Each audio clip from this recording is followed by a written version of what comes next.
This is Brian Benson, and if you follow dogs on YouTube, I feel like this dog is one of the main dogs to follow. And we're going to be talking about Magnus. And, throughout the interview, we'll talk about Magnus and also Brian. And we're definitely at the end of the info. And I'll put in also in the description box how to find them. But Brian, first of all, thanks so much for coming on the program to talk about yourself and Magnus. I really appreciate it myself, and I'm sure the viewers will too. Oh, absolutely. My pleasure. My pleasure. All right, so Brian, can we talk about, Magnus is a therapy dog. With that said, what is the difference between a therapy dog and a service dog? Sure. There is definitely a lot of confusion between service dogs, therapy dogs, and even emotional support dogs. Right. So a service dog is a dog that is trained for typically a specific task for a person who has a very unique or special need. Like, for example, the easy example is a service dog for the blind. Yeah. The person can't see, so they help the person who's sight impaired navigate and get around. Someone maybe who has a hearing disability, maybe someone who has autism, PTSD, or even something like allergies. There are service dogs for people who have very severe peanut allergies, and the dogs can sniff that out and alert them ahead of time. Emotional support dogs are for the actual, just like a service dog, for the handler and the owner, but more for like different fears, anxieties, stresses, those type of situations. But they have different rules in a service dog, where a service dog has the same rules as a person, essentially, where they could be, or they are allowed to go anywhere a person can go, as long as they behave respectfully and, abide by the same rules that a person would. But a therapy dog is not for the handler or for the owner, it's for other people. So where Magnus, of course, brings me tremendous joy and happiness, and my wife and my children, we go and try to make other people feel better. So what we do as a therapy dog team, as a pet therapy team, we go to hospitals, schools, nursing homes, universities, libraries, and we try to comfort them. So for example, we usually specialize in the hospitals and the school situation. And since we're a very strong team, we have a very unique bond, that they send us to the really challenging and difficult situations. So when we go to hospitals, we visit the patients who are terminally ill, critically ill, and in really, really, unfortunately, very bad shape. So we go and visit them. We try to make them feel better, take their minds off of, the doctors and the nurses who are poking and prodding them, whatever is going on in their life that's bringing them down. He just kind of lifts their spirits, brings the smiles. And then on like a side part of that, it's not just the patients we visit, it's even the grieving families, the doctors and nurses, the overworked hospital staff, because they just get drained too. So we'll visit the patients, we go room to room, we visit like I said, the relatives who are visiting the patients, and then even we go to the nursing stations, the different doctors' rooms, and just the smiles and the way it just illuminates the whole room. And then when we go to schools, it's a little different scenario. We go visit kids who are anywhere from like elementary, the little, toddler ages, all the way up to college and universities.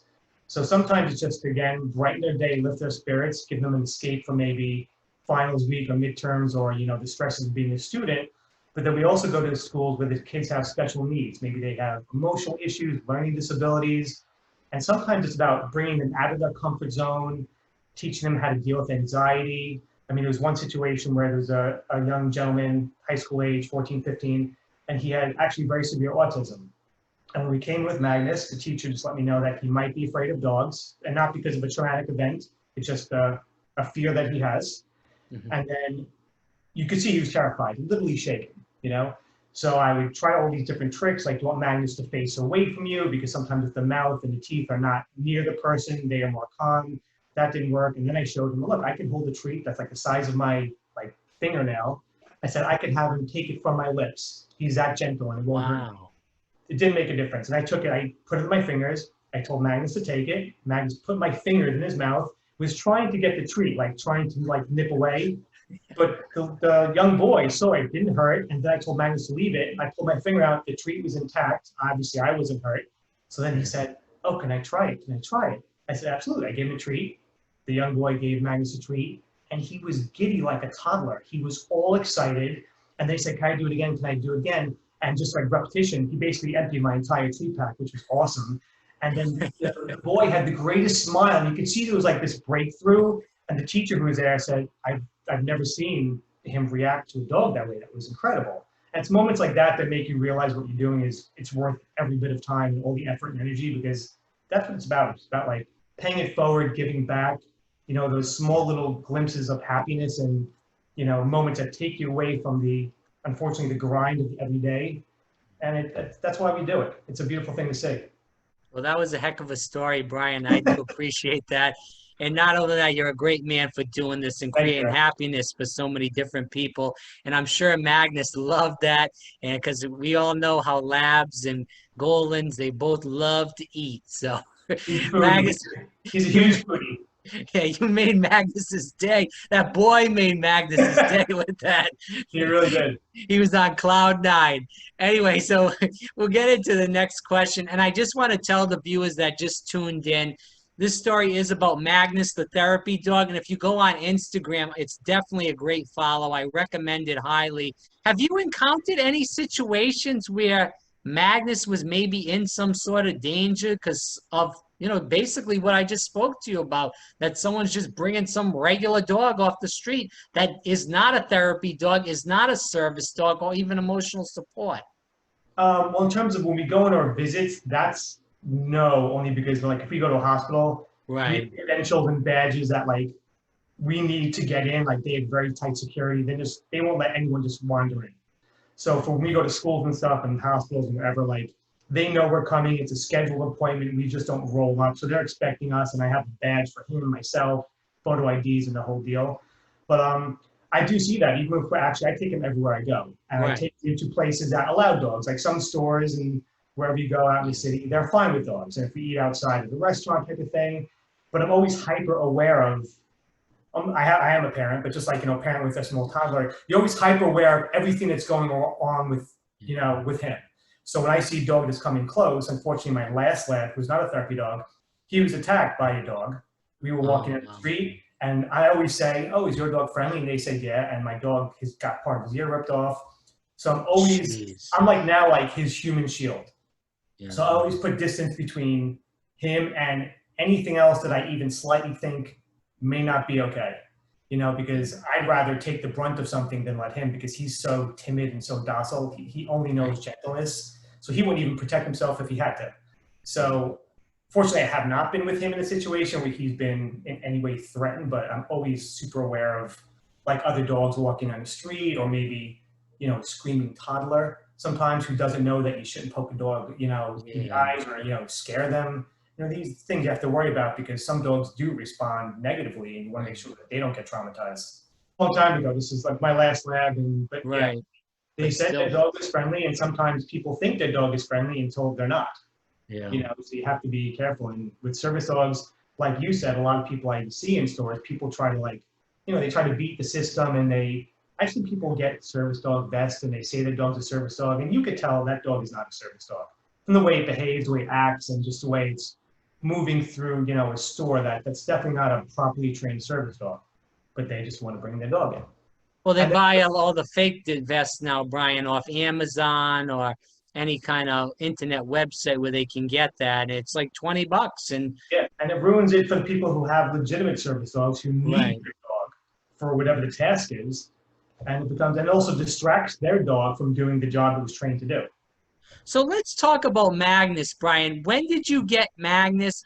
And did you always have that? Because I know you say your last dog was not a service dog. Did Yeah. you always want to make Magnus a service dog? Or how did you know that that temperament was there to transition Magnus from a regular dog into a therapy dog, rather, not a service dog? Sorry. Sure. So, well, Magnus is actually, he was originally raised and bred to become a service dog. So it's a little interesting background.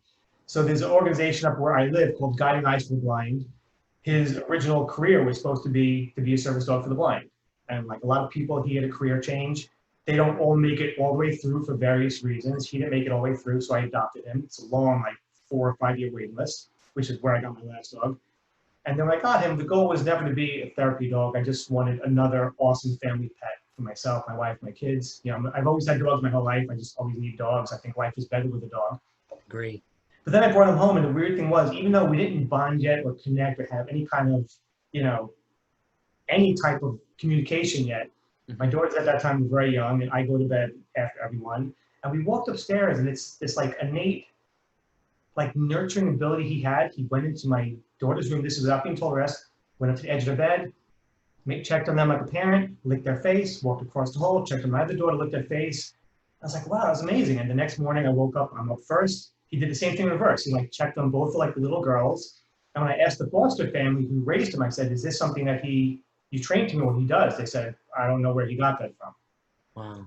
And then kind of moving forward, then my oldest daughter, unfortunately, she's very sick. She has juvenile arthritis. Like it affects all of her joints, which is very painful. I give her, it used to be daily injections and now it's 2 shots every weekend. And for a child, shots are very traumatic, it's stressful.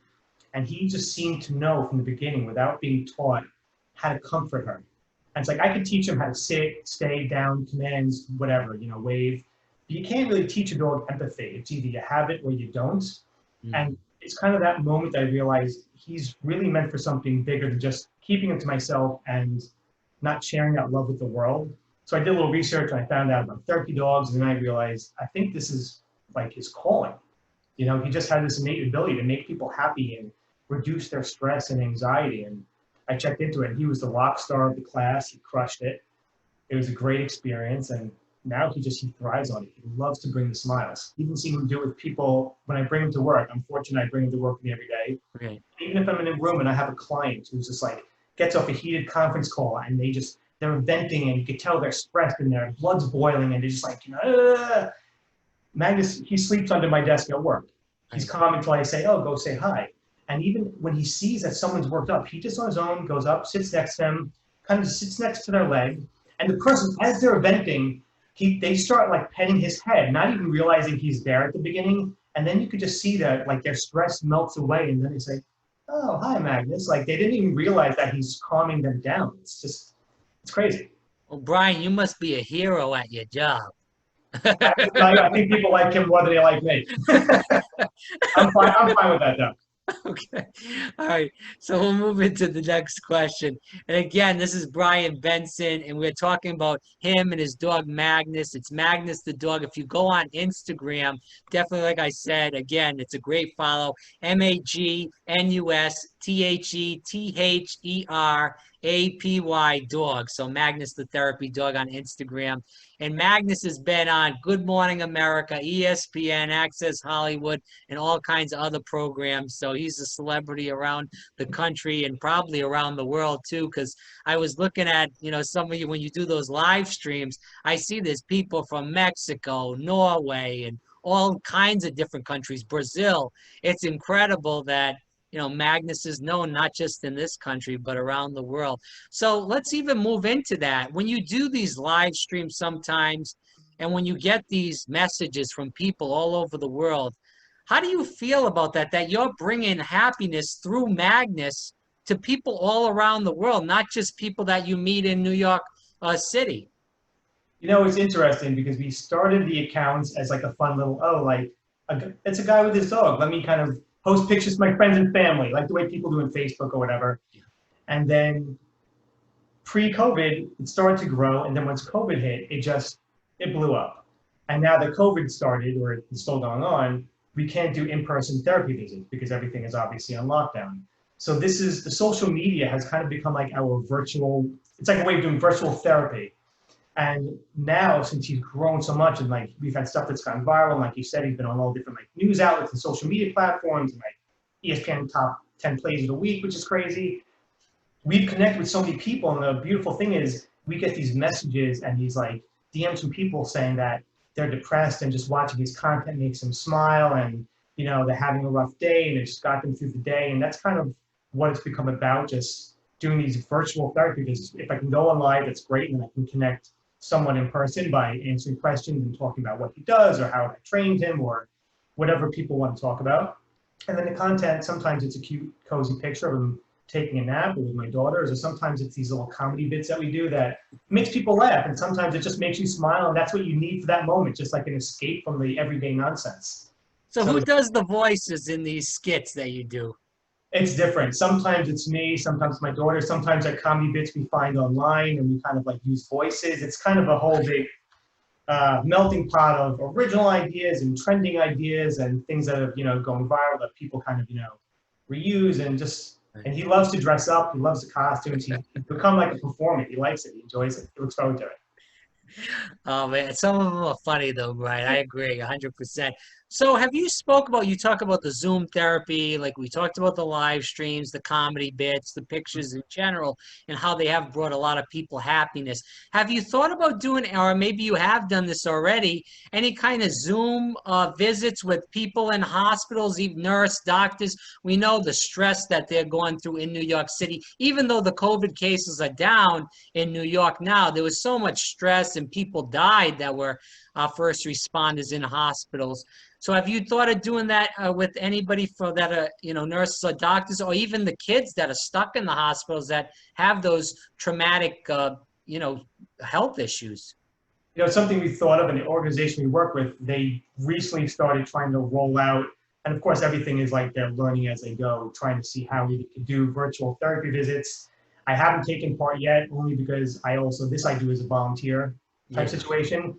So, and those things are very scheduled, like, okay, you need to be here at 2 p.m. on Tuesday. And unfortunately, with my work schedule, I can't always just kind of drop what I'm doing because that pays the bills, unfortunately. So I try to dedicate any extra time I can to the therapy situation, but I haven't done the virtual yet, aside from obviously social media. But it's something I'm trying to work in my schedule. It's been a hard thing to schedule at the moment, though, unfortunately. What activities does he love to do? I know you said you make him walk a lot. Yeah, so in the morning we typically go for we have this loop in our neighborhood that's like a 3.5, 4 mile loop. So we try to jog it. He's not a fast jogger, but we do whatever the pace he's comfortable with, depending on the weather. We have this reservation right by where we live. It's like 4,400 acres. So we hit the trail, we do hiking. I teach him how to scramble, and it's pretty cool. He's kind of not treacherous when he's in any danger, but these rocks where I have to point and tell him where to go. And it also works in our communication and trust, where he trusts me so implicitly. If I say, okay, you can go right there, he knows, all right, Daddy's got my back, and I'm gonna go right there, and he's good to go. So we go on these long hikes, and then he likes playing fetch. He plays with my girls. He loves to nap. He's a champion napper. But yeah, he likes anything with us, anything with family time. Like he likes being around people. So anything we do, whether it's hanging out in the yard, going on a hike, going on a jog, going on a road trip, he just wants to be around people. He wants to socialize. That's where he thrives. All right. So as we keep moving on into the interview with a few more questions, can you tell the viewers something about Magnus that they may not know? Something they may not know. Yeah. He's right here. I'm looking at him trying to think of what they may not know. Wow, that's a tough question. He loves watermelon. He loves peanut butter. Oh yeah. So some of his favorite treats are we don't feed him from the table. We don't give him scraps, but as a special reward or a training thing, something that's like a jackpot. Loves peanut butter. So we figured out recently watermelon was also one of his favorites. Adding to his foodie repertoire, if you will. He loves nature animals. We live in the woods, so he has a thing for frogs. I don't know why. And now it's gotten to the point where if we say, oh, there's a frog, he goes looking for it. And now, because we have a lot of trees, the leaves will fall and they hit the ground. And he always thinks a big green leaf is a frog. So he runs over to go to play with it, pushes it with his nose. Then we say, no, buddy, that's just a leaf. And you see, for that momentary, a little bit of sadness for a minute. And then we say, no, it's okay. Maybe the frog's over there. Let's go look for him. He scurries off, going to look for another frog or something. So stuff like that is cute. Yeah. So what was the toughest thing, Brian, for you to teach him? The toughest thing, probably, I would say beg. Just because, especially for a bigger dog, for them to get up on their back legs and balance, it's a lot of core work. People, they talk about core work. It's a lot of stability, and it's not something you can easily lure. I mean, I did use lures and different techniques to get him to stand up on his own. So for him, that was the most challenging, and he really has to focus and kind of really prepare, because it's a very physical trick to do, especially for a bigger dog. So I'd say that was the most challenging one. Before we go, this is Brian Benson, and obviously, if you've been listening to the interview, it's about Magnus the dog. Definitely follow him on Instagram, Magnus the therapy dog on Instagram. Brian, any chance the viewers can say hi to Magnus, or you could maybe do a couple of tricks quick before we end the interview? He's sleeping right now. I'll show you. I'll try to. Oh wow, he's really knocked out then. Magnus. Hi, good boy. Can you see him? Yeah, we could see him. Yeah. He's been here the whole time. Oh, he's got a nice little bed. Yeah, He's relaxing. So we won't disturb him if you don't want to. That's up to you. I don't want to. I'm trying to see if you guys can see. Nice. Sit. He's moving slow. He's Hey, he was sleeping. You're a big boy. Try to see if you guys can see. Magnus, tell me a secret. Good boy. Tell me a secret. That's a good boy. Sit. Good job. Shake. Good boy. You're sleepy. Other paw. Good boy. Kiss. Good boy. Kiss. Good boy. Usually he moves a lot quicker. He's a little sleepy. I just woke him up. As we end the interview, again, this was Brian Benson, and you just saw Magnus the therapy dog. Magnus the therapy dog on Instagram. It'll make you smile. And I hope that people really watch the interview, and I hope people follow you guys because I think it's important. And Brian, thanks again for doing what you're doing.